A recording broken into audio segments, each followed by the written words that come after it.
Le Barça et les Léviers. Salut la famille, j'espère que vous allez bien. Vous avez appris ce soir comme moi que voilà, Laporta a pu conclure un deal. Laporta a vendu les droits des loges VIP du Camp Nou à un montant de 100 millions d'euros pour nous aider, pour aider le Barça à rester par Victor et Dani Olmo. Parce que si le Barça ne l'avait pas fait, ne le fait pas avant le 31, c'est-à-dire la fin de cette année, Dani Olmo sera un candidat libre. Il pourra signer là où il veut signer. C'est-à-dire libre, un joueur qu'on a dépensé 60 millions sur lui. 60 millions. On nous dit que à la fin, si on n'enregistre pas là à la fin, il va être libre. Je ne sais pas quel genre de contrat le Barça avait signé. 6 mois et il a été blessé pendant énormément de matchs. On se rappelle même qu'il n'a même pas pu jouer les premiers 3 ou 4 matchs de la saison parce qu'on n'a pas pu l'enregistrer. Il a fallu confirmer la blessure d'André de Christensen et tout ça pour enlever son nom de la liste des enregistrés, pour mettre celui de Dani Olmo, pour que Dani Olmo puisse jouer. On se rappelle, il a fait ses débuts face au Rayo Vallecano. Je ne sais pas quel genre de contrat ils ont signé pour que Dani Olmo, si on ne l'enregistre pas, il ne sera plus un joueur du Barça à partir de janvier. Moi, je n'ai rien compris de ce contrat-là. Mais bon, Laporta, c'est un chef mécanicien. Il connaît comment il arrange souvent ces choses. Il connaît comment se faire sortir souvent de certains problèmes. Là, il a fallu un autre levier. Vous vous rappelez des leviers, vendre Barça Studio, on a vendu les droits d'image par-ci, on a vendu les Barça ci par-là, on a même vendu le gazon de l'ancien Camp Nou, on avait vendu les sièges, on a fait des deals avec des restaurants pour vendre des burgers, tout ça pour avoir de l'argent. Il nous avait même dit que le Barça allait signer un contrat du jamais vu avec Nike et qu'on allait revenir au 1 pour 1. Vous savez même depuis que Laporta est arrivé, en fait, Laporta est arrivé, je crois ça fait déjà le retour de Laporta, je crois ça fait 3 ans. Il nous avait dit que Messi, ça allait être, c'est-à-dire son objectif c'est Messi d'abord, Messi doit rester. Et puis le Barça doit revenir à la règle du 1 pour 1. Comme Dani Olmo célèbre souvent, nous sommes aujourd'hui le 27, je crois c'est le 27 ou le 28. On n'est pas encore revenu à la règle du 1 pour 1.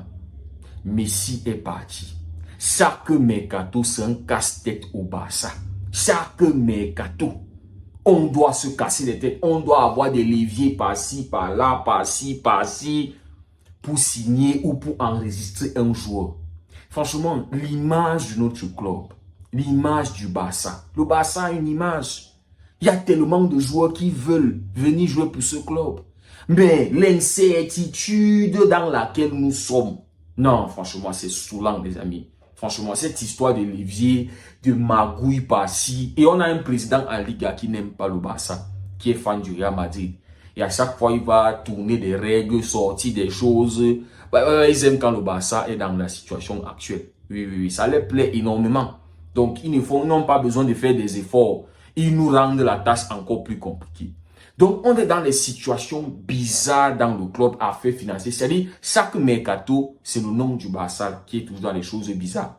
Il y a un joueur qui est toujours menacé d'être enregistré dans les dernières secondes. Vous vous rappelez quand Victor Roque est arrivé en fin d'année dernière, il a fallu trafiquer les choses avec la blessure de Gavi, pour le salaire de Gavi, pour pouvoir enregistrer Victor Roque. Victor Roque, on a accepté, je crois, 50 millions.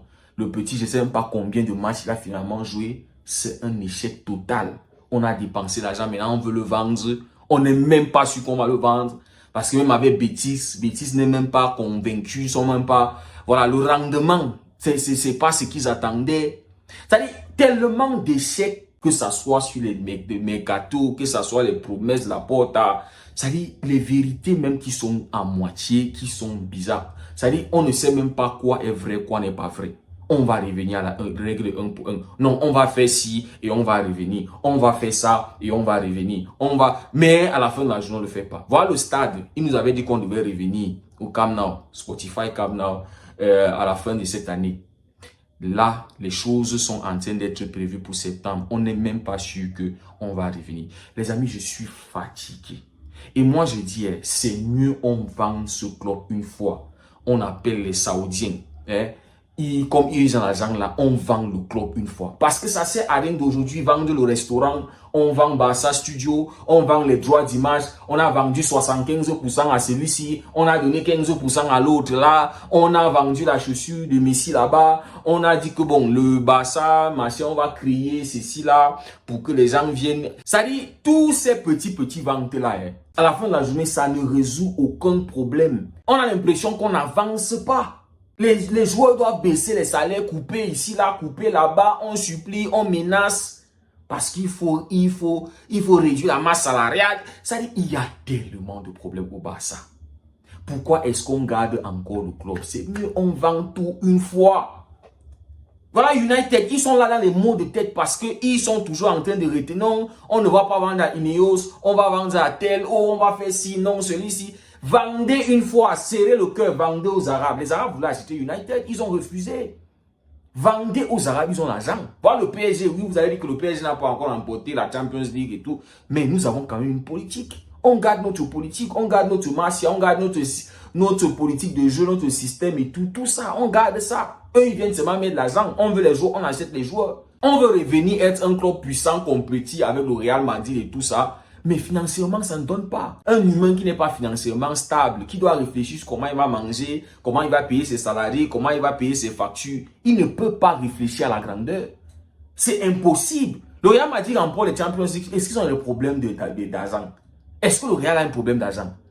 Eux, ils remportent les Champions League chaque année. Même quand ils ne sont pas bons, ils sont... C'est-à-dire, Vinicius ne réfléchit pas à son salaire. Il ne réfléchit pas qu'on va couper son salaire, qu'on va lui demander 15% ou 25% de son salaire. C'est-à-dire, eux, ils sont focalisés sur l'aspect sportif. L'argent est là. C'est pour ça qu'eux, ils avancent. Les City, tout ça là.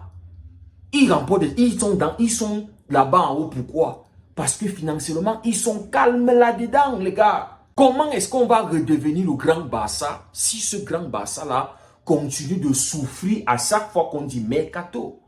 À chaque fois qu'il y a mercato, c'est tout un problème au club. C'est-à-dire on doit calculer énormément. On a signé seulement un joueur lors du mercato dernier, alors que Laporta nous a vendu le rêve jusqu'à Nico Williams, s'il allait venir.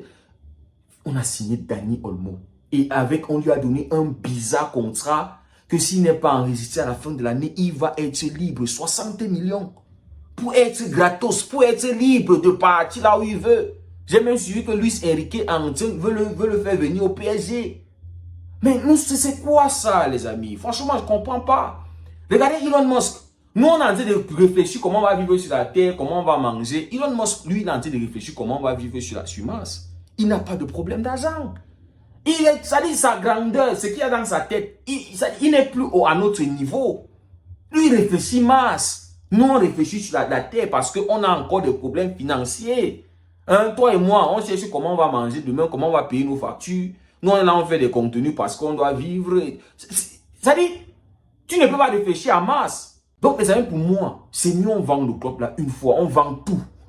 Tout le pourcentage, on donne ça 100% à ceux qui ont l'argent.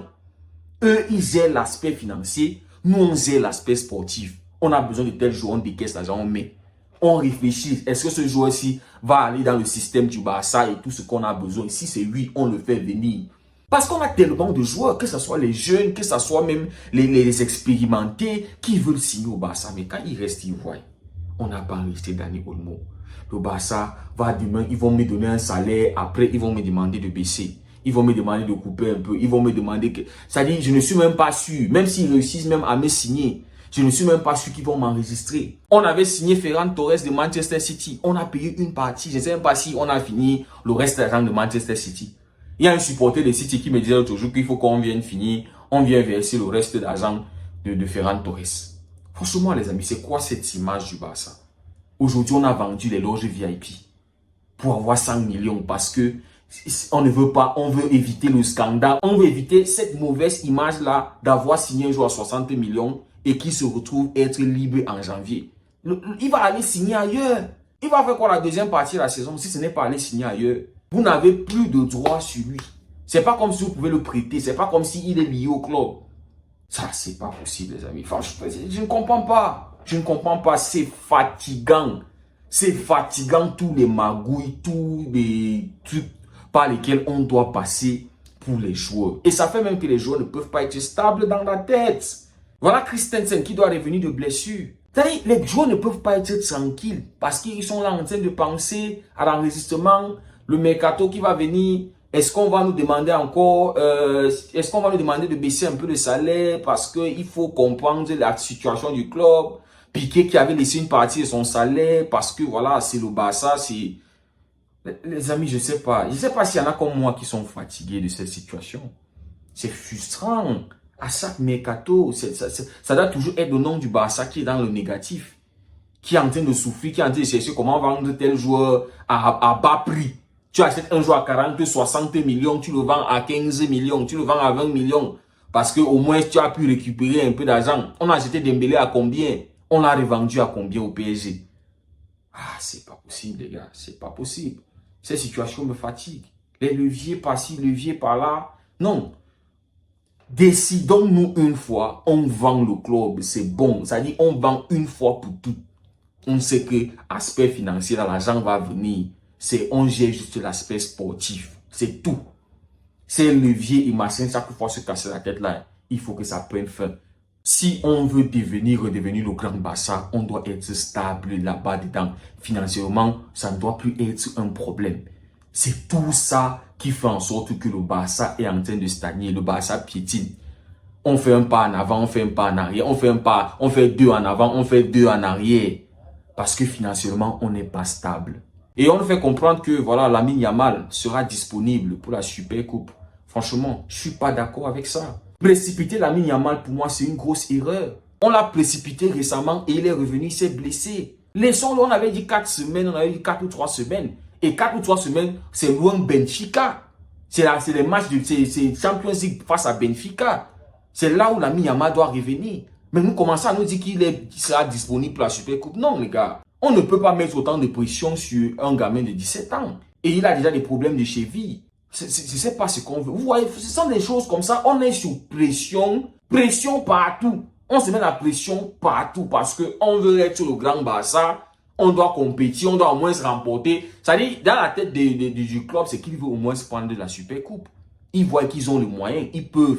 Si les joueurs sont à 100%, on peut battre les Atlético Madrid. On a battu Atlético Bilbao. Si le Real Madrid, on a donné 4. Donc, on peut encore, il y a une possibilité que si le Barça est à 100%, ils peuvent aller récupérer au moins déjà avoir sécuriser la Super Coupe.